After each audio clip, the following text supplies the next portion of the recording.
kulan wacan oo wanaagsan daawadayaal ku soo dhawaada warka Warsida TV qodobada aad ku daawan doontaan waxa kamid ah ciidamadii dawladda ee dhawaan ku biiray badbaado qaran oo ugaarsi lagu bilaabay laamaha amniga dawladda oo degniina ka soo saaray qaraxyo la soo galiyay Muqdisho xog ku saabsan musuqmaasuq baahsan oo hareeyay imtixaanka shahaadiga ee dawladdu ay qaadayso ciidamada badda Shiinaha oo howlgallo shaki badan dhaliyay ka bilaabay biyaha Soomaaliya intii aad maqasheen daawadayaal waa qodobadii ugu door corona warkayga haatan ku soo dhawaada iyagoo faahfaahsan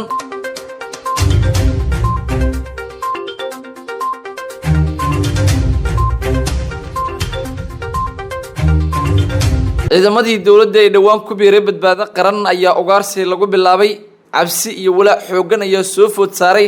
askartii iyo ciidamadii ka tirsanaa dawladda federaalka Soomaaliya kuwaas oo dhawaan ku biiray ciidamada badbaado qaran oo ka soo horjeeday dawladda saraakiil iyo askar ka tirsan badbaado qaran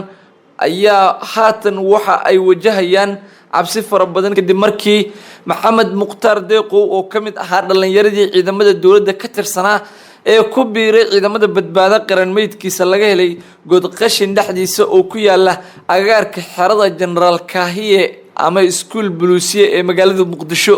shaki badan ayay arintani dhalisay waxaana marxuumkan markii ugu dambeysay la sheegay in ay u yeereen saraakiil ka tirsanaa ciidamada dawladda federaalka Soomaaliya gaar ahaan ciidanka sida gaarka u tababaran ee dawladda ee Duufaan waxaana wararku ay tilmaamayaan in saraakiisha si gooni ah haatan loo beegsanayo isla markaana ay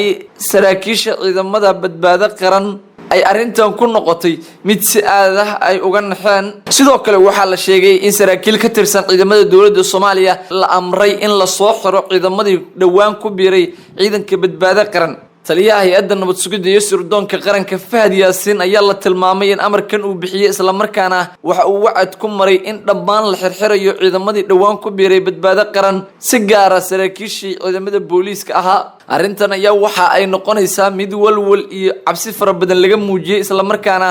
dhibaato hor leh la tilmaamay in dalka ay u horseedi karto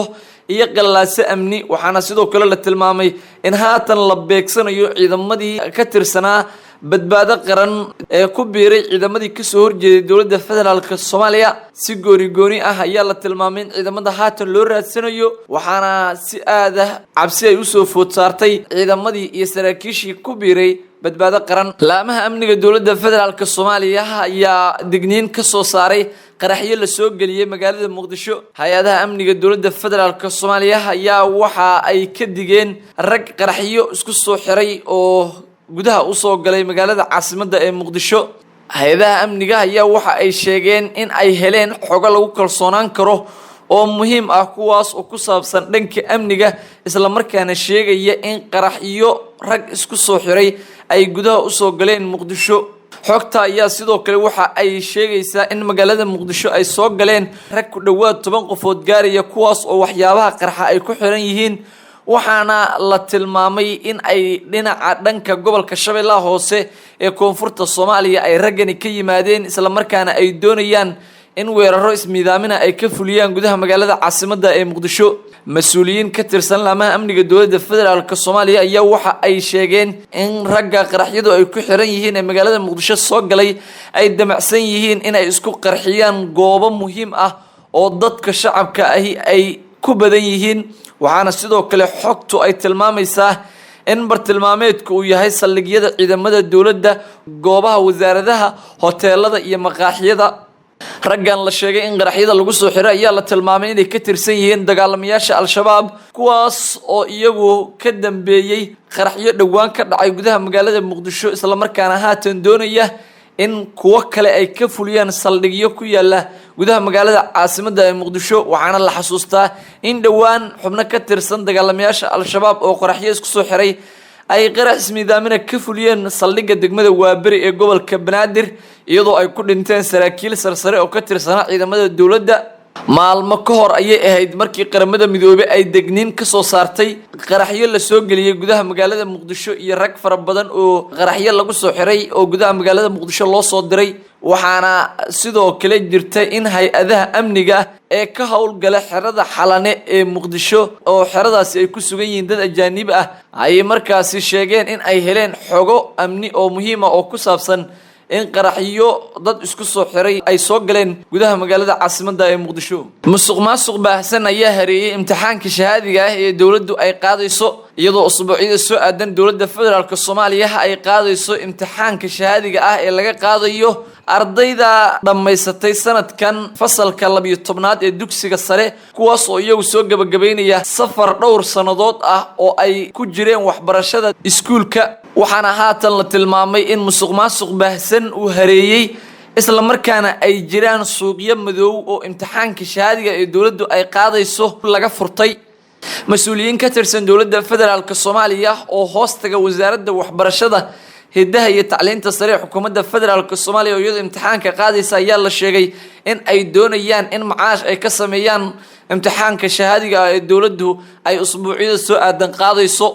suuqan madow ee musuqmaasuqa ah ayaa soo bilowday dhowr sano ka hor kadib markii dawladdu ay bilowday in imtixaanka shahaadiga ah laga qaado ardayda Soomaaliyeed. wasaaradda waxbarashada hidaha iyo tacliinta sare ee dawladda federaalka Soomaaliya oo uu hogaaminayay Cabdullaahi Goodax Barre ayaa waxa ay iyadu wajahday imtixaanadii horay dawladdu ay u soo qaaday kii ugu xumaa kadib markii musuqmaasuq awgiis mar kale dib loogu noqday kadib markii si caadi ah suuqyada lagu kala iibsanayay imtixaanka dawladdu ay qaadayso. mar kale walwal fara badan ayay ardaydu wajahayaan waxaana ay ardaydu si aad ah ugu diyaar garoobayaan imtixaankan iyaga oo wali laga cabsi qabo in suuqa madow iyo musuqmaasuqa baahsan ee jira oo soo bilowday xilliga Cabdullaahi Goodax Barre ay haatan si aad u soo xoogaysanayso. imtixaanka shahaadiga oo dawladdu ay qaadayso ayaa bilaabanaya 29ka bishan ay ku guda jirnay ee May waxaana ardaydu ay walaac xoogan ka muujinayaan imtixaankaasi iyadoo ay xusid mudan tahay in imtixaanadii dawladda ee dhawaan ay qaaday ay ku hoobteen isla markaana ay ku dhaceen arday fara badan oo gobolka Banaadir iyadoo cabsidaas ay jirto ayaa ardaydu waxa ay diyaar garow xoogan ugu jiraan sidii imtixaankan ay ugu diyaar garoobayaan waxaana jirta in musuqmaasuq fara badan mugdi iyo shaki fara badan uu hareeyay imtixaanka sanadkan dawladdu ay qaadayso. haddii aan laga hortagin mas'uuliyiinta wasaaradda waxbarashada ka tirsan ee doonaya in ay suuqa madow geeyaan imtixaanka shahaadiga ah ayaa dhibaato badan u horseedi doonta ardayda Soomaaliyeed ee sanadkan galaya imtixaanka shahaadiga ee dawladdu ay qaadayso. ciidamada badda Shiinaha ayaa howlgallo qorsheysan oo shaki fara badan dhaliyay waxa ay ka bilaabeen xeebaha biyaha Soomaaliya. dawladda waddanka Shiinaha ayaa iyadu maraakiib dagaal iyo ciidamo badan oo dhinaca badda ah waxa ay u soo dirtay xeebaha Soomaaliya iyadoo socdaalka maraakiibtan la tilmaamay in ay noqonayaan kii 38aad tan iyo markii ay bilowdeen howlgallada shakiga faraha badan dhaliyay. dekada taliska militariga Shiinaha ee ku taala magaalada Suun ee hoos tagta gobolka Bari markab laga soo diray la sheegay in shalay oo Sabti ahayd uu soo gaaray xeebaha biyaha Soomaaliya waxaana sida la tilmaamay markabkan galbinayay maraakiib shacab ah kuwaas oo safarkooda uu ku soo wajahnaa gacanka Cadan iyo meelo ka baxsan biyaha Soomaaliya.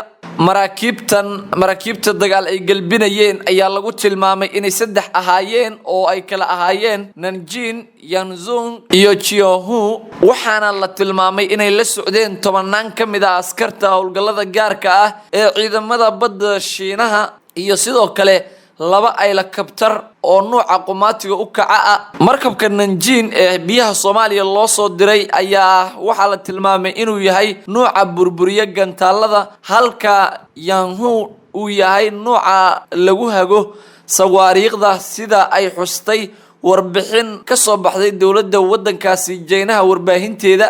waana markii ugu horeysay ee markabka Nanjing uu ku soo biiro howlgallada xeebaha biyaha Soomaaliya laga wado. bishii December 2008 ayay ahayd markii ugu horeysay oo markab dagaal oo ciidamada badda Shiinaha ah gacanka Cadan iyo biyaha Soomaaliyaba uu howlgal ka bilaabo iyadoona biyaha Soomaaliya haatan la rumaysan yahay in ay yihiin kuwa ugu badan ee qeyraad fara badan uu ku jiro isla markaana ay ka dhacaan falal dambiyeedyo dhinaca badda ah isla markaana aysan jirin wax markaasi dowladda federaalka Soomaaliya ay talaabo ah oo ay ka qaaday amaba aysan dowladdu ugu baraarugsanayn arrinta qatarta ee ka jirta biyaha Soomaaliya. Cabsi fara badan ayaa laga muujiyay maraakiibtan dowladda Shiinaha ay u soo dirtay xeebaha Soomaaliya isla markaana howlgallada iyagu ka wada. waxaana arrintan ay ku soo aadaysaa xilli dowladda federaalka Soomaaliya aysan lahayn ciidamo adag oo dhanka badda ah isla markaana ay jiraan dowlado shisheeye kuwaas